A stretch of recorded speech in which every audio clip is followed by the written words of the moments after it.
Live from inside the Matt Black Kia Studios, it's Football at 4. All right, it's Football at 4, powered by the Inside the Birds podcast. And, of course, Geoff Mosher on a Monday is here. It's brought to you by Dr. Lyle M. Back for everything from skincare to cosmetic surgery. Go to ilovelylback.com. Call 856-MAKEOVER for Dr. Lyle M. Back, proud sponsor of Football at 4. The latest Inside the Birds podcast dropped this morning at 6 a.m., and they've got plenty more on the Eagles coaching search. We are going to dive through it now with Geoff Mosher here from the Inside the Birds podcast, and he joins us on the Boardwalk Honda hotline. What's going on, Mosh?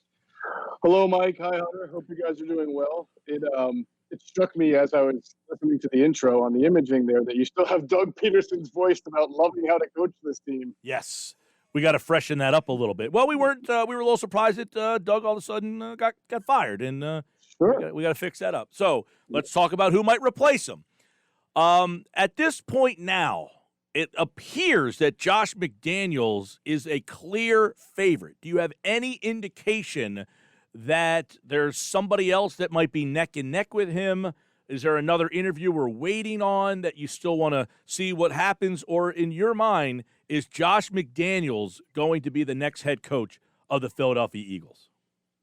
It certainly sounds to me like Josh McDaniels is the clear leader in the clubhouse. They had a very long interview over the weekend on Sunday, I believe. And from what I was told, and it was in the podcast that dropped this morning, when I was asking around, I asked a pretty high-ranking league source what he thought of the situation, and he said that the buzz is that the Eagles really want Josh McDaniels. And so if I'm to connect some dots here, and I don't think anybody else has interviewed Josh McDaniels, and if the Eagles spent all that time picking his brain and there's no other competition, it sure sounds to me like if the Eagles really want Josh McDaniels, as I was told, then they're going to have the opportunity to get him. So as we sit here at 4 o'clock today on Monday, it would not surprise me if sometime in the next 24 to 48 hours that Josh McDaniels is introduced as, or maybe not introduced, but the news will break that Josh McDaniels will be the next Eagles head coach. Is this out of the blue? Where did this come from? I mean, there was a lot of intriguing names. He wasn't really one of them, and then all of a sudden his name came up, and now it's to the point where it sounds like he is going to be the guy. Yeah, that's a good question, Mike. There's a lot of blanks left to fill here. The point being that Josh McDaniels was not in the playoffs. So if they really thought that highly of him, it's surprising that he wasn't one of the first guys that they brought in for an interview. I don't know if maybe something changed. They originally didn't think he was the right fit, if they got some information that changed their mind. I really don't know what went into that, and I'm sure that that's something we'll find out.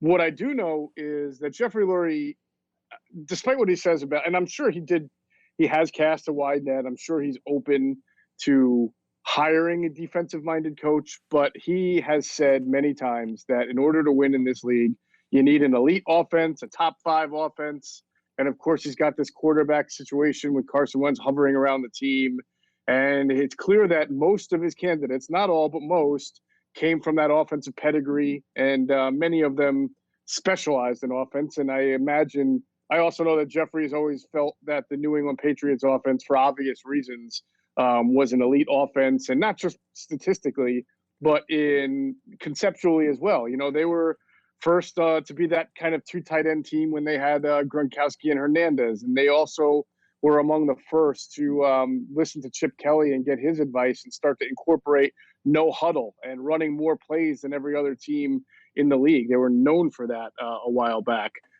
So they've been innovative, and as Adam Kaplan mentioned on our podcast today, I don't know if there's a team that really brought the slot receivers' prominence into the limelight the way the Patriots have done. So obviously with Josh McDaniels there, the Patriots have been an innovative type of offensive football team. I guess the question is how much is that on Josh and how much of it is Tom Brady? But we'll see. I guess we'll see going forward how they view Josh and what they think he can bring to this team. How do you think his personality meshes with Howie and Lurie? Because I'd imagine they're going to still be involved with many decisions. Yeah, Hunter, it's a great question. Excuse me one sec. Sorry about that. Had a cough. It's a great question because Hopefully it was in your elbow, not your hand. no, it was definitely in the elbow.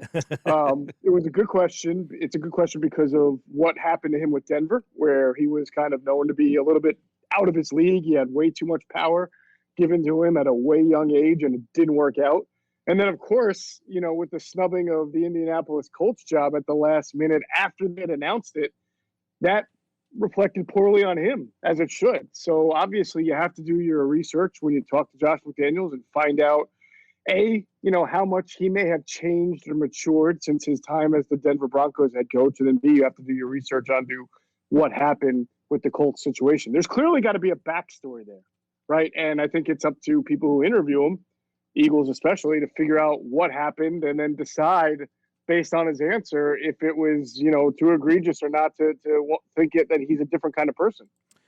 Yeah, I mean, the McDaniel stuff, it's interesting because, as you said, it's like the Denver stuff didn't go well. And not to say because it didn't go well, you don't deserve another opportunity. But then he turned his back on the Indianapolis thing. And it would seem to be that he went back to New England, and all of his success is really tied to Brady. And then this year, I know they had some injury problems and some stuff, but, man, they looked like just a disconjointed offense, and you wonder, is he really a one-trick pony? Like, if I don't have Tom Brady, but he has a lot of people who really feel, Geoff, that he is a very smart, innovative guy, but maybe most importantly, tough, that he would coach tough. And you wonder how much that is pushing the pile of the Philadelphia Eagles. We say this in baseball a lot, Mike. How often do you see a manager who's considered a player's manager get fired, and then the next guy that they bring in is more of a harsh manager, and then he gets fired 5 years later, and then they go back to a player's manager? So is Josh McDaniel getting a look here because they feel that they need a head coach who's going to coach his coaches a lot better, who's going to assume that command and be very assertive, and he fits the bill there? That's great. I mean, I think that's an important quality of a head coach, and certainly something with Doug Peterson that was lacking. But I think head coaches nowadays also, it can't just be about their scheme, right? If they're bringing him in because he's known as an elite schemer, you have to also wonder about the CEO type of abilities. Can he lead an entire 53? Will he command the respect of everybody in the room, including defense and special teams? Will he be able to connect and relate with his players better this time around than he did when he was the Broncos head coach? Those are all questions that have to be asked, and vetting that has to be done. It can't just be an interview with Josh McDaniels. You're going to have to make calls. You're going to have to talk to people around him who played with him, know him, and do your diligence on this, because it's a very, very, obviously, goes without saying, it's a very important decision. And it's also unique in that, unlike some of their other hires like Andy or Doug, he's got a history here that just can't be ignored. Do you think that there's a possibility he would bring over Mayo as defensive coordinator so the Eagles can essentially get two guys that they value as head coach possibilities? It's a great question. I know there's been some speculation because he comes from the New England chain that maybe he would try to bring Patricia with him. I know Bill O'Brien's going to Alabama, correct? So they can't do that. But I don't know what his staff would look like. But I do know that, if you take a guy like Brian Flores, right, when he took the Miami job, he did bring some guys with New England with him as well. Now, some of them aren't even with the team anymore, but that's how he started off. So it would be, obviously the Eagles interviewed Jared Mayo, I believe, and they had some interest in him. So if they feel like he's ready for defensive coordinator, it might have been good on Josh to bring that up and explain why he thinks that Mayo is ready for that job. Yeah, there's a lot of people in New England who feel that the Patriots view Mayo as the successor possibly to Belichick up there. That's how much they like and respect him. But could it be that McDaniels thought that Belichick was closer to the end of the line, and now he's realizing, man, he's not going anywhere? Maybe that's why he backed out of Indianapolis. I always had a wonder about that, Mike. I always wondered if the reason why he backed out of the Indianapolis job was because he felt that, Bill was, and maybe was told by Bill that his end of the line was going to be soon and that Josh would get the job. But you can never really pin your hopes on that. Just me being a Penn Stater, I can't tell you how many coaches who coached under Paterno, from Fran Ganter, even Jerry Sandusky, scary enough to say. But there were plenty of his top assistants who went through thinking that they were going to be Tom Bradley, the next head coach there, and it just never happened because Joe never really retired until the end there where he had to. So you can kind of, I guess, hope that a guy is being honest with you, but I don't know if that was the reason Josh turned it down, but it's certainly something I thought about at the time. When the Chargers hired Staley, I think some were shocked it wasn't Dable. Is it weird or strange that he isn't more of a discussion, and do you think he should be? Brian Dable? Yes. Yeah, in fact, as of yesterday, I thought, if it wasn't going to be McDaniels, I thought the Eagles would at least hold out to get an interview with Brian Dable, and wait for the Bills to be out of it. I just saw a report about 10 or 15 minutes ago from Aaron Wilson, who covers mostly the Texans for the Houston Chronicle, but he knows the league very well. And his report said that Brian Dable is going to stay at Buffalo and maybe catch on next year as the hot candidate. So it sounds like Dable himself has taken himself out of contention. Now, you do have to ask, well, why? If the what Eagles, does that say? If you don't even want an interview, if the Eagles were interested, why wouldn't he at least have the interview? But I don't know. I don't want to go out there and make remarks about him turning anything down. I have no idea. I just think it's right. interesting too. Yeah, I mean, the fact that he's saying, I would rather be the Buffalo Bills offensive coordinator. And I know the Bills are good right now, and they're a hot team, and they've got a lot of great pieces, but I would rather be the Buffalo Bills offensive coordinator than even interview for your head coaching position. I mean, that there's something to be said there, and obviously Sean McDermott was here. You wonder if McDermott's like, hey, man, you don't want to go there. And well, I do know that Sean, obviously when he left here, there were certain people that he didn't leave on great terms with. So it's very possible that he said to Brian, like, there's going to be something better. You deserve better, and stick it out. All right. Mike Kafka apparently is no longer in the running. To my knowledge, he never even got an interview. Why no Mike Kafka? What happened there? Yeah, I can't get a beat on that. That's interesting, too. I know Adam had reported in our podcast that he was very interested, that the Eagles were interested in him. They wanted to talk to him. But Adam also reported that today in the pod that Kafka would be a consideration for the offensive coordinator in Detroit under Matt Campbell. I saw a report that he'd also be considered for the Seahawks offensive coordinator job. These are jobs that would give him play calling. Maybe he's reading the tea leaves and thinking that he's not high on the list. Maybe people in Kansas City have kind of cautioned him.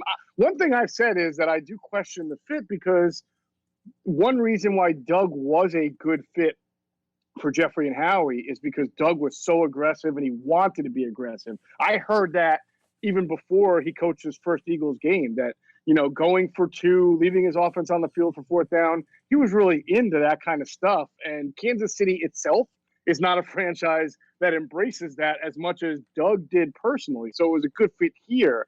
I don't know that Mike Kafka embraces those concepts as much, because Kansas City does not use analytics. Not only do they not use it as much in their draft, but they certainly don't do it as much in their game day play calling as the Eagles have. All right, Geoff Mosher, the Inside the Birds podcast, a lot on Josh McDaniels, the coaching search. By the way, Eric Bieniemy, they have a request in. Now, is this new, Jeff, that in the past, if your team was still in the playoffs, you could not interview them? So how is Todd Bowles getting an interview with the Eagles, I guess, today? And I guess the league is now, because of the Zoom being so prominent, that they're saying as long as the team is okay, you can go do a Zoom virtual interview. Is that new? It is new. I forget when. I thought it came out in December that it would only be a virtual interview, and it only for head coaching vacancies, if I'm correct on that. So I don't think it applies. Like, if you want an offensive coordinator, you can do this too. But for head coaching teams, you can do the Zoom even while teams are in the playoffs. How do you view this? Yeah, how do you view this Todd Bowles interview at this point? I mean, I feel there's such a mess internally. Is this a message like, hey, maybe if you bring in a veteran voice and we do go down that road, it's someone who can maybe bring some stability to this nonsense? Yeah, I think it's more familiarity because Todd was here. If you remember, he wound up becoming the interim head coach, I believe, after they fired Juan Castillo. He was on the staff. And he's known as a great leader of men. He was known that before he came to the Eagles. He was when he was here with the Eagles, his players seemed to like him. I think I've heard that Jeffrey and Howie enjoyed having Todd here when he was here. And of course, for those two guys, I think familiarity and comfort mean a lot. You know, they clearly have a certain standard that they're looking for, and if they know that Todd is familiar and comfortable with what goes on in the building, it makes sense for them. And if they really like the way he leads his staff, his coaches, and his players, then you bring him in for an interview or you Zoom interview with them, and you get really detailed information on who Todd would like to bring in to coach the offense and be the offensive coordinator and play caller, and see if that's not the best situation for you. What do you make of the reports that essentially these head coaching candidates are being told Wentz is your quarterback? Like, if you're coming in and you want Jalen Hurts, you're out of the running. Yeah, I don't know that that's what they're being told, that Carson Wentz is definitely the quarterback. Adam mentioned on the podcast that Carson's name is coming up in interviews, meaning they are asking candidates for their impression or opinion on how they would deal with the quarterback situation, how they could rebuild Carson Wentz if they were given the opportunity. But I don't think that necessarily means that it's 100% guaranteed that Carson is staying, and that however the candidates answer the question about Carson is the ultimate determining factor. I don't know that is the case. Right. So, if I'm Joe Brady and I say, I really like Hurts, that doesn't nullify him from getting the job.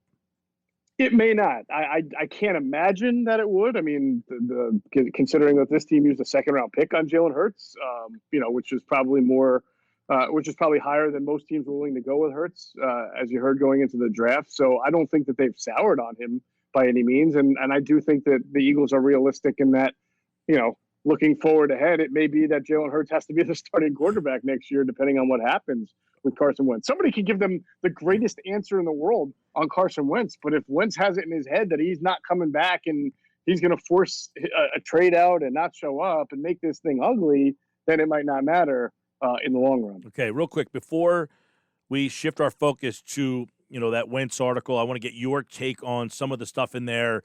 Bieniemy, Bowles, Brady, Mayo, McDaniels, Lincoln Riley, Deuce Staley. It sounds like they're the what's remaining here. Is there another candidate that maybe comes out of nowhere, or is that the final group? Yeah, I can't imagine at this point another name, although I probably couldn't have imagined that like 5 days ago either. But I don't know. The buzz with McDaniel is so strong. I've heard that they've liked Brady too, that it's hard to think of another guy just all of a sudden popping onto the radar. Maybe a college guy, but I doubt it. One thing that very much surprises Matt me, Campbell, very maybe. much, very much surprises me though, is that Lincoln Riley has not publicly come out and said one way or another what his intentions are. I know there's a report that he's happy at Oklahoma, and of course he is. I'm not, of course he should be happy. He gets paid well and he wins there, and it's a great place for him. But normally, when you're a head coach in college, a successful one like him, and your name is attached to NFL jobs, if you're not going to take it, you normally come out and publicly say, I appreciate it, but I'm not going to take an interview. I'm committed to where I'm at, because these coaches use that against you in recruiting. I mean, they're like sharks to chum with that kind of stuff. And I'm very, very surprised that Lincoln Riley has not made any public statement, because I think if he was willing to take an interview with Howie and Geoff, he doesn't seem high on the totem pole right now, but if he was willing to take an interview, I think that he would get some serious consideration. All right. So obviously a lot of people buzzing about this Jeff McLean article. It kind of lines up with an article a couple of years ago by Joe Santalaquita that was kind of viewed as a hit piece on Wentz, and people at the time were very pro-Wentz and really defended Wentz and ripped the writer. Now it's almost like McLean's got to be right because Wentz has got a poor view by the fan base. Is there something in that article that is new, that surprises you, or that is something that is very damning in your opinion? Because if you read that and you're the owner or the GM, I'm thinking to myself, how do I bring this guy back here if some of this stuff is actually accurate? I mean, it certainly is follows in light to what was written years ago by Joe Santoliquito. And I have to say, and I take nothing away from Jeff McLean. It was a really good story, but and not to sound like I'm, we're hyperextending our shoulders here to pat ourselves on the back, but we've talked about this on Inside the Birds for quite a while about Carson's coachability, about the fact that he has to be coached harder, about the fact that even when they try to get him to see certain things, whether it's checking the ball down or throwing the ball away, that he has not been as receptive to the coaching that they would like him to be. We brought it up. Why is it that when Jalen Hurts came in to play quarterback, you started to see some of the motion and the misdirection and parts of the offense that were really kind of absent there? It can't possibly be because Doug was trying to sabotage Carson Wentz. Of course, Doug wanted to win games and not get fired. So we've talked about that a lot. Carson is a very stubborn guy. He has an ego. You have to remember he came out of North Dakota State as the big man on campus. And as we've talked about on Inside the Birds, John DeFilippo, his first quarterback's coach, really had to feud with him. They had to butt heads before Carson was willing to see that he needed to make some changes coming out of college. And then, of course, when DeFilippo and Frank Reich left and Mike Rowe goes and then Press Taylor becomes more responsible, as we've talked about on the podcast, it seems like their relationship is too close for Press to be as, hard on Carson as, per se, John DeFilippo was. So that's all stuff we've talked about for quite a while on Inside the Birds as well. So it doesn't surprise me to continue to see that come out. How do you view the part about Peterson calling a play and Wentz would kill it for no reason other than distaste and, quote, it became a pissing match?